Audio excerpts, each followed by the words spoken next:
Hey everybody, welcome back. Thanks for taking the time to watch Hello Good Game. Today we're taking a sidestep away from our free-to-play guide for beginners decks that contain 0 rares and 0 mythics, and we're just going to overview the top 10 most broken cards, uncommon cards in Theros Beyond Death. And again, if you're interested in seeing any of these cards in action, we do have a playlist in the description that will take you to all of our free-to-play decks, and just browse the recent history there. Look for the one you want to play or the card that you're interested in, because we do have a deck for each of the cards that we've included in today's video. So with that all being said, thanks for watching again. Make sure to check us out every morning live on Twitch, 6 a.m. PST, and jump in the Discord if you want to continue this conversation. Maybe you have a comment, criticism, maybe a suggestion, anything like that. We're obviously super receptive to all the help and support that you guys are offering. So thank you guys for watching. Now let's get into it. In at number 10, Staggering Insight. This card is really similar to Curious Obsession that we've seen in Ixalan. Enchanted creature gets +1/+1, has lifelink, and whenever this creature deals combat damage to a player, draw a card. Normally we don't run auras because they have a negative value because they're easily removed, and then you lose your creature and your aura for a 2-for-1, which is bad. But since this has an attached draw engine to it, it can kind of outvalue that as long as you're able to continue to protect it with the value it's providing you.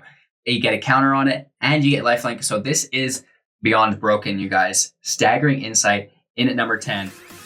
Moving on to number 9, I have Whirlwind Denial. This is a 3-cost blue instant spell. For each spell and ability your opponent controls, counter it unless its controller pays 4.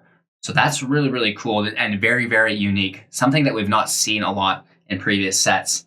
Normally, a hard counter is better. We have Sinister Sabotage, Absorb. These cards both cost 3, and your opponent doesn't get the ability to pay 4. However, they only counter 1 spell, and Whirlwind Denial has the ability to counter multiple spells. So maybe they can pay for the first thing in the stack, but are they going to be able to pay 8? Are they going to be able to pay 12, right? So these are probably not as an answer. So Whirlwind Denial is a very unique spell and a very powerful spell that can shut down some of your opponent's big combos when they throw 10 cards on the stack, right?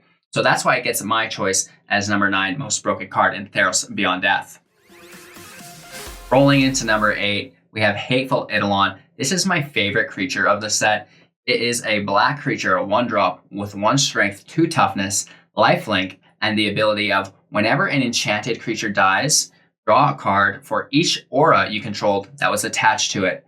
And again, much like Staggering Insight, by itself it doesn't hold much value, but there's a lot of cool auras and enchantments in this set, and a lot of them will protect your creature from death as well and bring it back to the field.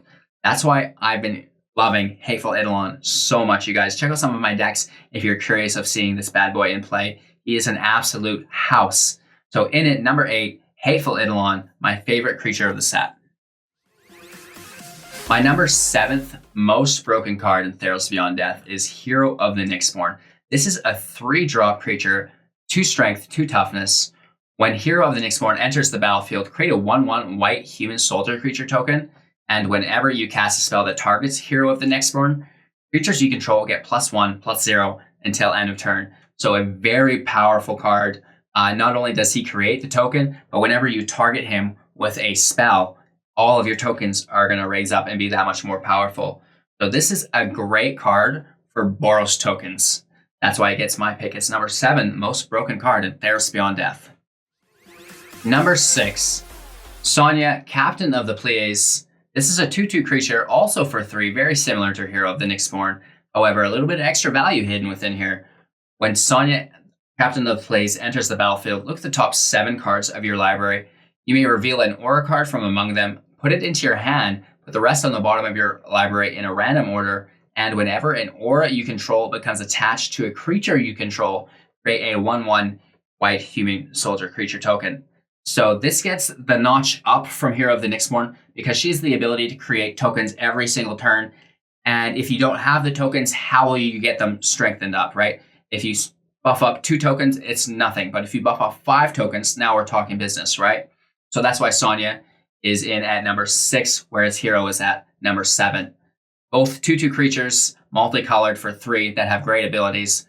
So Sonia, Captain of the Pleiades, getting the slight nod over Hero of the Nyxborn in at number 6, Theros Beyond Death, most broken cards. We've reached the halfway point, and we move on to Banishing Light. This isn't an enchantment card for 3.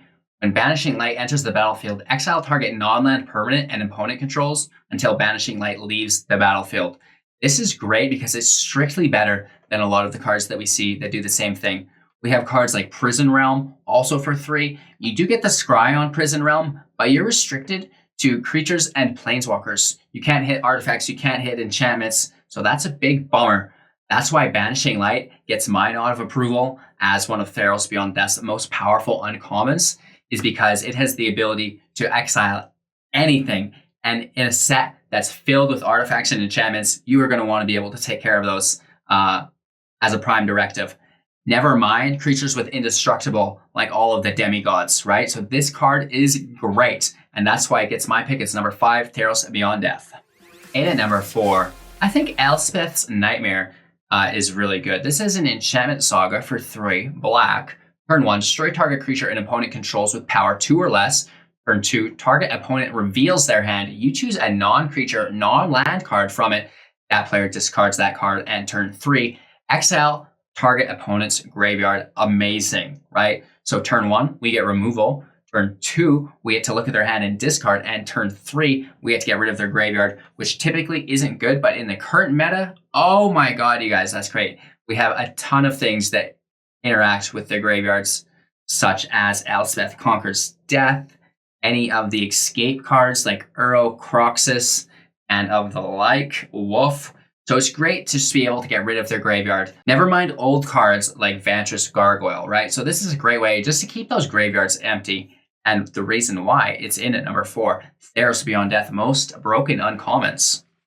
Okay, you guys, in at number 3, Elspeth of Life's Bounty. Arguably not the strongest creature. However, this has so much useful utility in it in the current meta. It's a 1-drop creature with lifelink, a 1/1. You can pay 1, sacrifice it. Target creature or enchantment you control gains protection from the color of your choice until end of turn. How cool is it to give protection to your creatures for 1? God's Willing, anyone? So imagine 8 God's Willing in a deck against a monocolored deck. You can just put protection on your creature. Barge through, he cannot block. You just get to smash him free and clear. So that's absolutely amazing. Oh wait, removal coming your way? Oh, sacrifice, protect my big baddie so he can't remove it. There is so much beauty in Elspeth of Life's Bounty. Offensively, defensively, I'm all in, you guys. We can even power this creature up for its lifelink ability to increase our own survivability. And that's why it is in at number 3, Theros Beyond Death, most broken uncommon.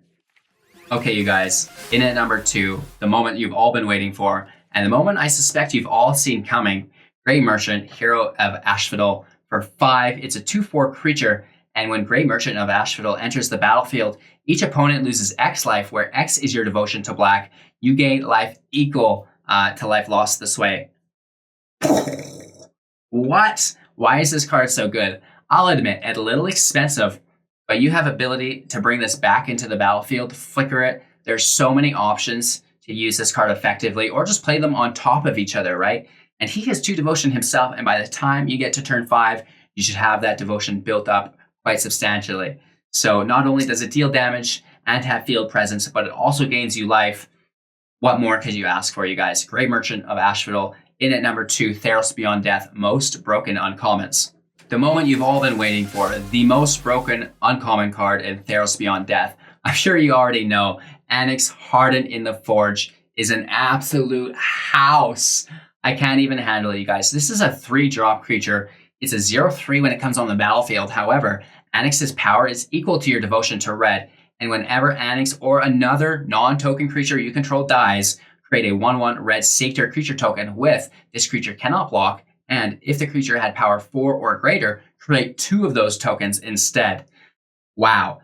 Normally, mono red has a real trouble protecting itself from field wipes. However, if they wipe the field when your Onyx is in play, boom, you get all those tokens. You can still smash home, which is really, really fun. Not to mention that you can Embercleave Onyx if you wanted, and his devotion is going to stack. Oh my god, because Embercleave, let's remember, is 2 red devotion.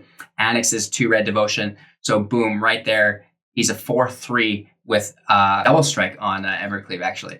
So that's why Onyx Hardened in the Forge is so powerful. One of the best uncommons in the set, used in all of the formats. What a game breaker. also one of my favorite cards other than Hateful Eidolon. So Annex Heart in the Forge will make any red deck good. It's easy as playing him on turn 3. You could win some games, right? The only thing he falls victim to is exile. But again, if he's taking your turn to exile your Annex, you just get another free turn to attack with whatever else you had on the field, right? So it's just so good, you guys. That is our Theros Beyond Death most broken uncommon list. I hope you guys enjoyed. If you have any suggestions or any comments or maybe disagreements or just even agreements, make sure you let me know in the comments, you guys. Obviously, I just pulled this list out for myself. This is my personal feelings. I am an aggro player at heart / mid-range, very little control, but we are working on it. So that may have affected the list here a little bit as well. However, if you're interested in seeing any of these cards in action, I do have a series of free-to-play decks with 0 mythics, 0 rares that you guys can check out, including all of these cards. They are a staple mark in many of the different decks. So we have a link to that playlist down below in the description. You can check out all of those decks there. And with all that being said, thank you guys so much for watching. I really appreciate your continued attention and support. We're live every morning on Twitch, 6 a.m. PST. If you want to join the live conversation, you can also continue this conversation in our Discord, link also in the description below. You want to be in the Discord because all of the giveaways and stuff we're doing hits there first. So if you really want to be on the in crowd and know what's happening with the channel and how to partake and get the most out of it, that's the place for you. Again, thanks for watching, you guys. I really appreciate it. I hope you all have a great day, and we'll see you tomorrow. If you liked today's video, be sure to check out some of our other content. We built playlists for our guides for beginners, and then we also have our greatest hits, which is a collection of our most popular videos. You can also subscribe if you're interested in winning up to 500,000 gems. So do that, tap that like button, send this out to a friend who you think might be interested in it as well, and have a great day.